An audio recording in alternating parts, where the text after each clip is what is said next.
Hello friends, आज मैं आपके साथ कॉमर्स का एक और टॉपिक लेके आया हूँ। टॉपिक का नाम है demerits of joint stock company. Joint stock company के मैंने मीनिंग भी डिस्कस किया, मैंने इंपॉर्टेंस भी डिस्कस की, बहुत कुछ डिस्कस किया जिसका लिंक्स आपको डिस्क्रिप्शन में मिल जाएगा।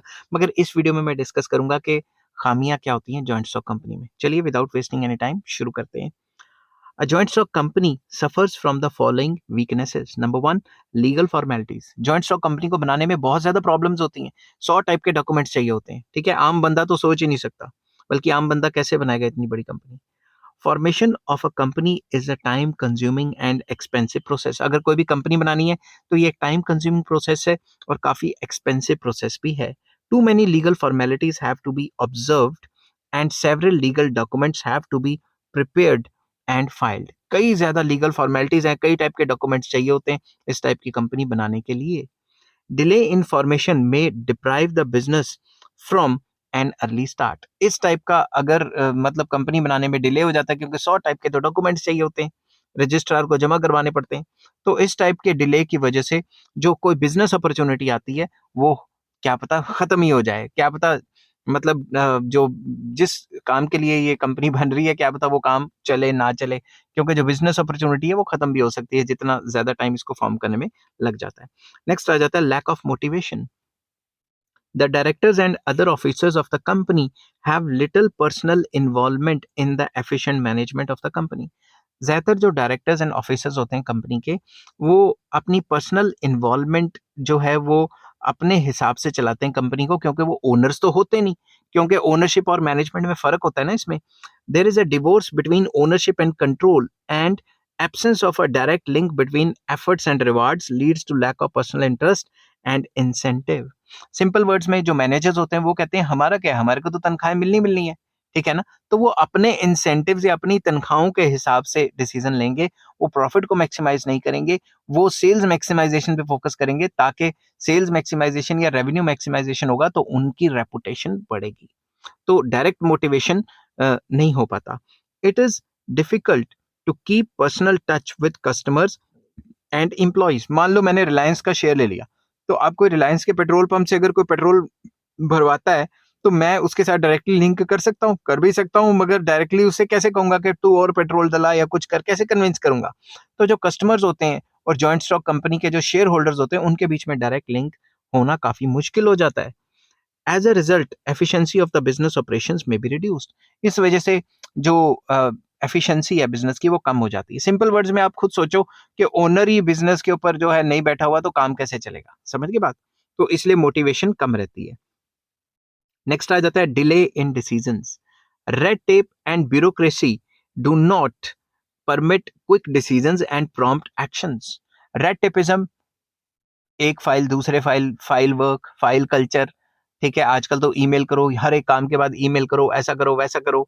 और जो ब्यूरोक्रेसी हो जाती है, जो टॉप ऑफिशियल्स होते हैं वो इतनी जल्दी क्विक डिसीजंस नहीं ले पाते और प्रॉम्प्ट एक्शंस इस टाइप से नहीं बन सकते। तो जितनी बड़ी कंपनी उतना ही एकदम से डिसीजन नहीं लिया जा सकता, तो डिले इन डिसीजंस हो जाते हैं। There is little scope for personal initiative and a sense of responsibility.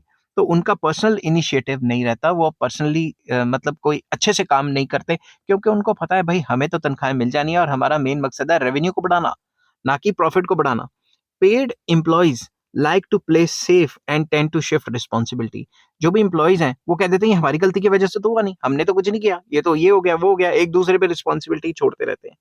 There is lack of flexibility in operations in a company because objects can be changed only after altering the company's memorandum of association. Very important. There is lack of flexibility क्योंकि company में flexibility नहीं होती।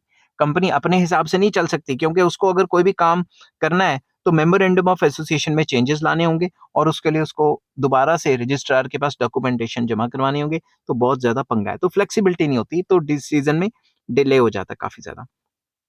Economic oligarchy. Oligarchy या oligarchs क्या होते हैं अभी आपको पता लग जाएगा। The management of a company is suppose to be carried on according to the collective will of its members. जो मैनेजमेंट है वो मेंबर्स के हिसाब से चलती है ना, मेंबर्स की वोटिंग कराई जाएगी, उन्हीं के हिसाब से डायरेक्टर्स चूज किए जाएंगे। But in actual practice there is a rule of only few, जिसको ओलिगार्की कहा जाता है। कुछ लोग ही हैं जो बड़े-बड़े शेयर होल्डर्स हैं, जो बड़े-बड़े शेयर्स लेके बैठे हैं, उन्हीं की चलेगी। फॉर एग्जांपल मैं हूँ, मेरे पास एक कंपनी का 1 शेयर है और दूसरा बंदा है उसके पास 5 करोड़ शेयर है। तो भाई 5 करोड़ शेयर हैं तो वो 5 करोड़ की जो वेटेज मिलेगी वोटिंग की वो ज़्यादा मिलेगी, तो वो खुद ही डायरेक्टर बन जाएगा। समझ गए बात? और अपनी मनमर्जी करेगा। Often directors try to mislead the members and manipulate voting power to maintain and perpetuate their control. वो अपना कंट्रोल को रखने के लिए और डायरेक्टर बनने के लिए काफी मतलब वो मैनिपुलेशंस करते हैं. The shareholders become mere pawns in the game of a small clique of directors. Simple words में जो छोटा शेयर होल्डर है उसके साथ तो खिलवाड़ ही हो रहा है. Shareholders are often ignorant and indifferent about working of the company. उनको नहीं पता होता कंपनी में क्या चल रहा है. ठीक है, मान लो ज्यादा से ज्यादा मैं किसी कंपनी का शेयर लेके बैठ गया, उसका डाटा पढ़ सकता हूँ, उसके रिजल्ट्स को खंगाल सकता हूँ, उसकी अकाउंटिंग को खंगाल सकता हूँ जो उसने प्रिंट की है. अब कंपनी के अंदर थोड़ी ना जा सकता हूँ, तो मुझे क्या पता अंदर असल में क्या चल रहा है. Therefore they fail to exercise their voice in the functioning of a company. Company के रोज के कामकाज में इंटरफेरेंस नहीं कर पाते या अपनी वॉइस कंपनी तक नहीं पहुंचा सकते. मेजॉरिटी ग्रुप में oppress and exploit the minority share holders. तो जिसके पास मेजर शेयर है वही अपने आप को दादा बनेगा वहां पे और बाकियों का सुनेगा नहीं. समझ के बात. नेक्स्ट आ जाता है corrupt management. In a company, there is often danger of fraud and misuse of property and dishonest management. तो ये ज्यादातर रहता है कि फ्रॉड ना कर दे कंपनी वाले या फिर जो डिसऑनेस्टी ना कर दे जिससे कंपनी को नुकसान हो जाए. Bogus companies may be formed to deprive the investors of their hard earned money.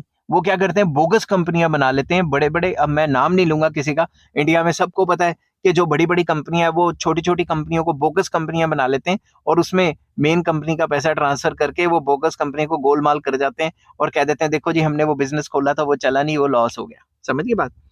Clever and dishonest promoters and directors may exploit small and ignorant investors for their personal gain. अपने personal gains के लिए जो clever and dishonest promoters हैं वो बंदों को ठग लेते हैं. ठीक है, मतलब जाली कंपनियां बना बना के मतलब ऐसे कर लेते हैं. ठीक है, अपनी वैल्यूएशंस हाई दिखा देते हैं और महंगे शेयर मार्केट में लॉन्च करके बाद में वो गिर जाते हैं और जो स्मॉल इन्वेस्टर्स हैं वो अपने आप को ठगा हुआ महसूस करते हैं. कंपनीज में fall in the hands of incompetent and irresponsible persons who may utilize the company's property for their selfish interest. अगर कंपनी जो है इनकम्पिटेंट बंदों के हाथ में लग गई, इररिस्पॉन्सिबल टाइप के बंदों के हाथ में लग गई, तो वो अपने सेल्फिश मोटिव्स के लिए जो स्मॉल इन्वेस्टर्स हैं उनको एक्सप्लॉइट करते हैं.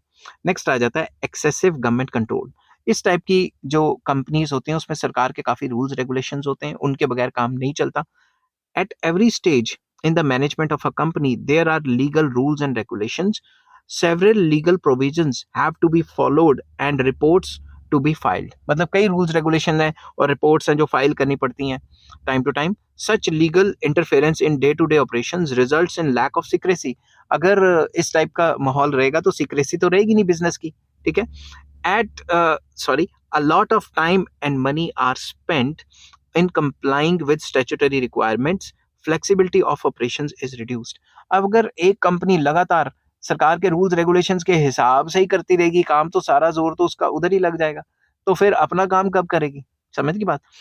ये हालांकि सच है कि सरकार के लीगल रूल्स रेगुलेशंस को कंप्लाई करना हर एक कंपनी का फर्ज है, मगर उसमें टाइम भी तो वेस्ट हो जाता है ना. तो ये भी इसकी एक खामी रहती है कि भाई अगर हमने कंपनी बना ली, जॉइंट स्टॉक कंपनी टाइप बना ली, तो सरकार के इतने सारी प्रॉब्लम्स हैं वो हमें फेस करनी पड़ेंगी कि डिले इन डिसीजन हो जाएगा कि भाई सरकार को ये वाला डॉक्यूमेंट दो, वो वाला डॉक्यूमेंट दो, ऐसे प्रिंट करो, उस तरीके से रिजल्ट निकालो, ऑडिटिंग कराओ, तो इसमें काफी ज्यादा टाइम वेस्ट हो सकता है.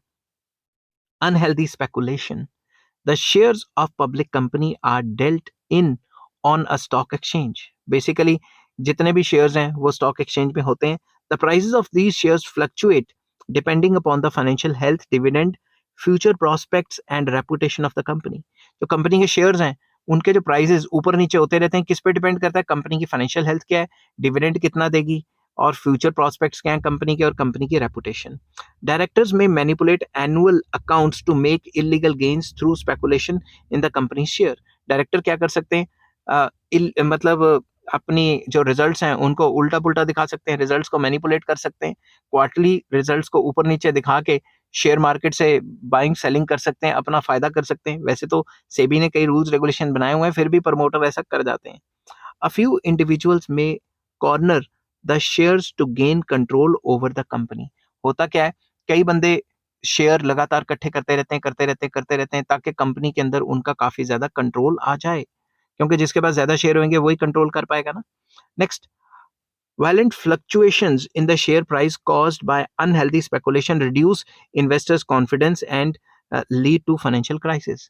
ये जो prices of shares हैं, इसमें इतने ज़्यादा fluctuation आते हैं कि इससे जो अनहेल्दी स्पेकुलेशन कर रहे हैं शेयर को गिराते हैं ताकि आम बंदा बेच दे, तो इससे जो इन्वेस्टर है उसका कॉन्फिडेंस जो है खत्म हो जाता है और मतलब फाइनेंशियल क्राइसिस आ जाते हैं इकोनॉमी में एक टाइप के, कि भाई शेयर तो गिरी जा रहे हैं, बढ़ी जा रहे हैं, गिरी जा रहे हैं, इतनी अनस्टेबिलिटी क्रिएट कर देते हैं कि लोग कहते हैं छोड़ो यार, शेयर मार्केट में तो आना ही नहीं।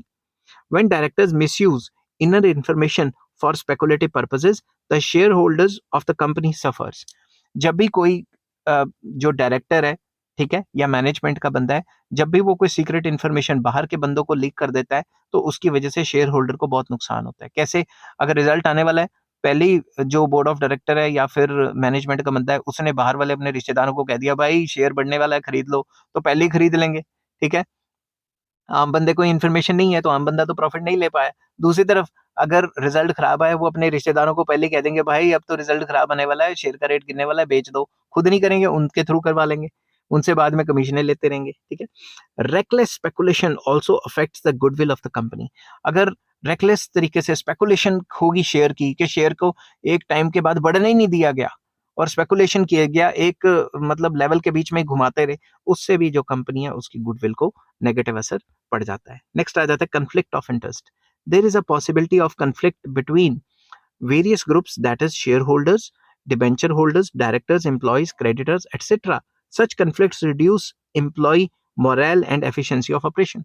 conflict of interest हो सकता है, जैसे कंपनी के जो ओनर्स हैं उनका मेन मकसद क्या है, प्रॉफिट कमाना। जो दूसरी पार्टी है, एम्प्लॉइज, उनका मेन मकसद क्या है, सैलरी बढ़ाना। अगर सैलरी बढ़ाएंगे तो भाई हमें प्रॉफिट कहाँ से हुआ, कंपनी की कॉस्टिंग बढ़ जाएगी। जिनसे हम माल खरीद रहे हैं उनका मेन मकसद है कि हमें उनको बल्क में ऑर्डर देना, ठीक है। दूसरी तरफ जो कंपनी के मार्केटिंग करने वाले हैं उनको भी ये है कि मार्केटिंग के अच्छे ऑर्डर मिलें। जो कंपनी के सप्लायर्स हैं वो चाहते हैं कि उनकी टाइम टू टाइम पेमेंट हो। तो जितने भी जो एलिमेंट्स हैं, जितने भी जो ग्रुप्स हैं जो कंपनी के साथ जुड़े हुए हैं, उनके अपने-अपने इंटरेस्ट हैं, तो हर एक इंटरेस्ट का आपस में कॉन्फ्लिक्ट है। इसके ऊपर इंडस्ट्रियल इकोनॉमिक्स में काफ़ी ज़्यादा थ्योरीज भी हैं। नेक्स्ट आ जाता है social evil. Company form of organization give rise to growth of private monopoly and concentration of wealth in few hands. Company form of business क्या करती है कि भाई हमारी कंपनी चले, बाकियों का हो जाए बेड़ा गर्क, और बाकियों को मिटाने के लिए कंपटीशन इतना तगड़ा करती है कि बड़ी मछली छोटी मछली को खा जाती है और इसकी वजह से मोनोपोलिस्टिक टेंडेंसीज राइज होती है। Big companies may use their economic power to influence politicians and government officials, leading to corruption in the public life. तो बड़ी बड़ी कंपनी, आपको मेरे को नाम लेने की जरूरत नहीं है, आपको पता ही आपके कंट्री में कौन कौन सी कंपनीज हैं जो कि सरकार को रिश्वतें देके या इन्फ्लुएंस करके जितने भी सरकार के रूल्स रेगुलेशंस हैं उसको मैनिपुलेट करवा देती हैं और अपने फायदे के लिए काम करवाती हैं, ठीक है। तो इससे सोशल इविल्स भी क्रिएट होते हैं। आई होप ये वीडियो आपको पसंद आई होगी। अगर पसंद आती है तो please like share and subscribe. इस चैप्टर के सारे लिंक्स आपको डिस्क्रिप्शन में मिल जाएंगे। Take care, bye bye.